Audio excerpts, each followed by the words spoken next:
muslimin yang kami muliakan, yang terjadi di Cina sekarang ini, apa yang terjadi di Republik Rakyat Tiongkok, di Tiongkok Daratan dan seluruhnya, apa yang terjadi? Kelaparan sudah mulai. Makanan-makanan busuk sudah mulai dikonsumsi karena sudah tidak ada lagi. Hewan ternak mati Pak dalam jumlah yang tak terkira-kira. Di Cina sana mati hewan ternak. Sebab apa matinya? Sebab tuan rumah, orang-orang yang merawat, petani-petani dan peternak seluruhnya tak boleh keluar rumah. Matilah. Berapa banyak jutanya sapi-sapi yang mati, babi-babi yang mati, anjing-anjing yang mati, kerbau-kerbau yang mati, ayam-ayam yang mati, ternak-ternak semuanya pada mati, kaum muslimin yang kami muliakan. Makanya dikirim 40 kontainer pembakar bangkai ke Cina. Satu kontainer itu memiliki kapasitas 5 ton dan memiliki kekuatan bakar 800 derajat Celcius. Sehingga ini hanya hitung beberapa menit hancur sehancur-hancurnya Pak.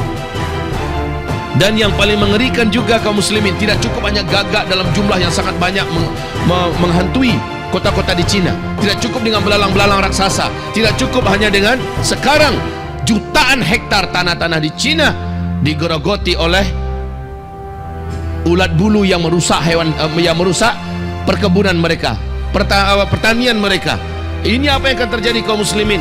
Petaka demi petaka berlapis-lapis datang. Dan sekarang bukan hanya Cina, mewabah ke negara sebelahnya, ke negeri tetangga, dan akan menjadi kelaparan yang akan mensifatkan kelaparan global. Dan ini sekali lagi akan menyebabkan hadis Sahih Bukhari dan Muslim terwujud. Apa kata Nabi? Pada akhirnya nanti di akhir zaman menjelang kiamat, tetangga tega mendatangi tetangganya karena lapar, karena perut yang sangat tersiksa kelaparannya, dia bunuh tetangganya yang dulu adalah sahabatnya demi memperebutkan sepotong roti dari tetangganya. Ini puncak mengerikan Pak. Saya tak tahu macam mana Bapak Ibu akan bertahan. Kita tinggal di tengah kota, ya, yang kota tersebut kita nggak tahu tetangga kita ini orang beriman atau tidak. Hanya orang beriman yang tak berani membunuh tetangganya sendiri. Hanya orang beriman yang akan melindungi dirinya, keluarganya dan tetangganya. Makanya di akhir zaman, apa yang ditawarkan Nabi dulu, kita mulai mempersiapkan kampung-kampung akhir zaman. Tapi ini jangan dibisniskan pula. Persiapkan kampung-kampung akhir zaman, di mana yang boleh mengisi kampung-kampung itu hanyalah orang-orang beriman, orang-orang yang takut kepada Allah, orang-orang soleh. Sebab Dajjal ketika lepas, dia hanya akan mendatangi kota-kota sambil membawa gunungan makanan, menawarkan makanan bagi siapa yang mau. Syaratnya sembah dia. Di samping dia mampu mengatraksikan kemampuan-kemampuan yang tidak ada teknologi bumi ini yang bisa melakukannya. Dia menunjuk ke langit yang sudah lama tak berawan, tak lama menurunkan hujan, maka dia pun menurunkan hujan. Dia tunjuk ke arah bumi, bumi-bumi yang sudah tandus karena kemarau yang panjang, kelaparan yang dahsyat, maka hujan pun turun di sana. Bumi tersebut menjadi subur langsung seperti disulap Pak.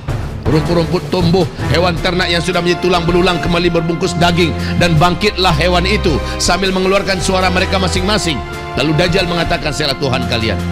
Bahkan Dajjal menunjuk ke arah kuburan, di mana orang-orang yang dikubur di sana dibangkitkannya. Kata Rasulullah, semua yang bangkit itu adalah setan-setan yang menjelma dalam wujud manusia yang dulu meninggal dan dikuburkan di sana. Bukanlah orang-orang yang betul-betul sudah mati yang dibangkitkannya, tapi setan-setan yang menjelma dalam wujud manusia. Lalu Dajjal mengklaim dirinya adalah Tuhan. 2/3 manusia nanti akan menyembah Dajjal, dan tanda-tanda kemunculan Dajjal itu di Palestina sudah terjadi Pak. 3. Hadis Sahih Muslim dari Fatimah binti Qais sudah terjadi. Susutnya danau Tiberias, sudah tidak mengeluarkan air lagi satu tetes pun. Dan hampir 3 tahun ini, satu tetes pun sudah tidak mengeluarkan lagi air di mata air Zuhar, juga di Palestina. Dan yang ketiga adalah kebun kurma di Baisan sudah mengalami kerusakan parah, dan buahnya juga sudah hampir-hampir saja tidak lagi berbuah. Dan kaum muslimin yang kami muliakan, ini adalah indikasi bahwa Dajjal itu sebentar lagi akan keluar.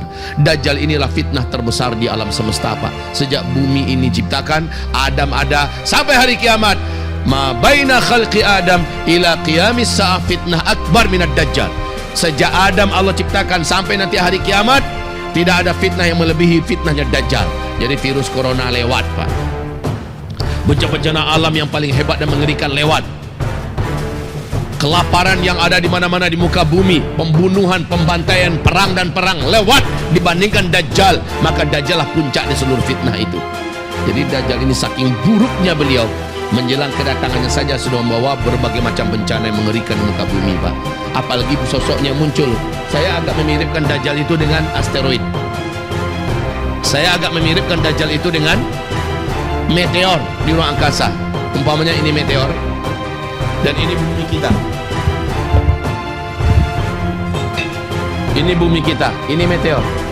Seandainya meteor ini melesat, Pak, nggak usah kena bumi, nggak usah, cukup mendekati bumi. Meteor ini garis diameternya 1 atau 2 kilo saja umpamanya, mendekati bumi. Semakin dia dekat ke bumi, maka semakin banyak petaka yang terjadi di bumi.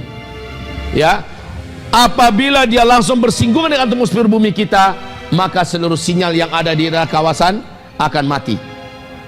Cuaca akan mengalami perubahan ekstrim, air laut akan mengamuk, bumi akan gempa di mana-mana, mungkin gunung-gunung akan meletus, Pak. Padahal itu baru bersinggungan dengan atmosfer. Bagaimana kalau dia menghantam langsung? Dan di akhir zaman hantaman ini akan terjadi, kata Nabi.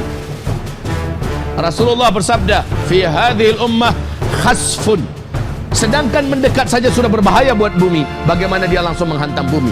Tapi Nabi berkata, fi hadhil ummah khasfun wa maskhun wa qadfun.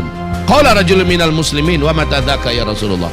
Qal idza dhaharatil qainat wal ma'azif wa syuribatil khumur. Apabila nanti di akhir zaman, kata Rasulullah, kalian semua akan menyaksikan, akan mengalami banyaknya terjadi hantaman meteor menabrak bumi, hujan meteor, qadfun wa maskhun fi hadhil khasfun.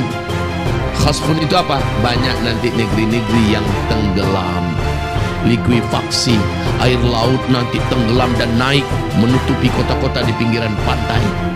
Akan banyak kota-kota besar di pinggiran pantai di muka bumi ini hilang, Pak. Khasaf. Dan akan banyak wajah-wajah yang berubah. Wa mata dzaka ya Rasulullah? Kapan itu kejadiannya ya Rasulullah? Nabi menjawab, bila kalian telah melakukan 3 perkara ini. Dan wallahi 3 perkara ini sudah kita lakukan.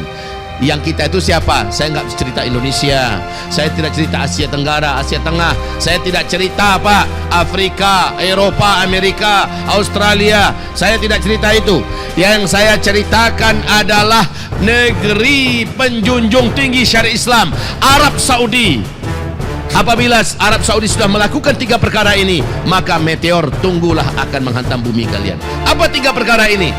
Idza dhaharatil qainat, apabila telah bermunculan penyanyi-penyanyi wanita melenggang-lenggok di depan manusia, sudah dihadirkan dari mana-mana. Sudah oleh Arab Saudi apa belum?